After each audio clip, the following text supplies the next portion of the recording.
Hello বন্ধুরা, তোমরা সবাই কেমন আছো? আজ আমি তোমাদের তৈরি করে দেখাবো ইলিশ ভর্তা। এখানে আমি দুটো ইলিশ মাছ ভালো করে ভেজে নিয়েছি, দুটো শুকনো মরিচ ভেজে নিয়েছি, আর এখানে ভেজে নিয়েছি পেঁয়াজ রসুন। এবার আমি ইলিশ মাছ দুটো থেকে একটা একটা করে কাটা ভালো করে বেছে তুলে নেব। এখানে আমি একটা একটা করে কাটা ছাড়িয়ে নিচ্ছি। ইলিশ মাছ যেমন সুস্বাদু তেমনি পুষ্টিগুণে ভরপুর। ইলিশ মাছ মস্তিষ্কের কার্যক্ষমতা বাড়ায় ও ইনসুলিন নিয়ন্ত্রণে সহায়তা করে। এভাবে আমি এক একটা করে কাটা বেছে নিচ্ছি, ভালো করে বেছে নিতে হবে যেন একটা কাটাও থেকে না যায়। ইলিশ মাছে রয়েছে ভিটামিন এ, ডি ও ই। অনেক খাবারের ভিতরেই ভিটামিন ডি থাকে না। ভিটামিন ডি রাতকানা রোগীদের জন্য অনেক সহায়তা করে রাতকানা রোগ কমাতে, আর শিশুদের রিকেটস কমাতেও ভিটামিন ডি অনেক কার্যকরী। আমি এক একটা করে কাটা ভালো করে সবগুলো ছাড়িয়ে নিয়েছি।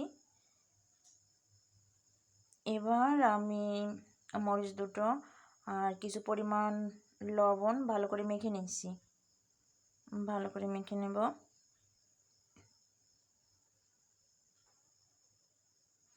এবার আমি মরিচ লবণের সাথে ভাজা পেঁয়াজ রসুনটাও মেখে নিচ্ছি। আমার মেখে নেওয়া হয়ে গিয়েছে। এবার আমি কাটা ছাড়িয়ে রাখা মাছটার সাথে পেঁয়াজ রসুন লবণ এভাবে হাতের সাহায্যে ভালো করে মেখে নেব। আমি কাটাগুলোকে এত সুন্দর করে বেছেছি, এর ভিতরে কোনো কাটা নেই, আমার মাখতে একটু অসুবিধা হচ্ছে না। তোমরা এইভাবে ইলিশ মাছ ভর্তা তৈরি করে খেয়ে দেখতে পারো, আশা করি ভালো লাগবে। এই আমার ইলিশ ভর্তা রেডি হয়ে গিয়েছে। এবার আমি এটি পরিবেশনের জন্য রেডি করে নিচ্ছি। এবার এতে কিছু পরিমাণ আমি সরিষার তেল দিয়ে নেব। এই ইলিশ ভর্তাটা গরম ভাত, রুটি যার সাথেই খাওয়া না কেন অনেক ভালো লাগে। আমার ইলিশ ভর্তা রেডি। বন্ধুরা, তোমাদের যদি আমার ভিডিওগুলো ভালো লেগে থাকে তাহলে আমার চ্যানেলটি সাবস্ক্রাইব করে বেল আইকনটি প্রেস করে আমার সাথে থেকো। ভালো থেকো।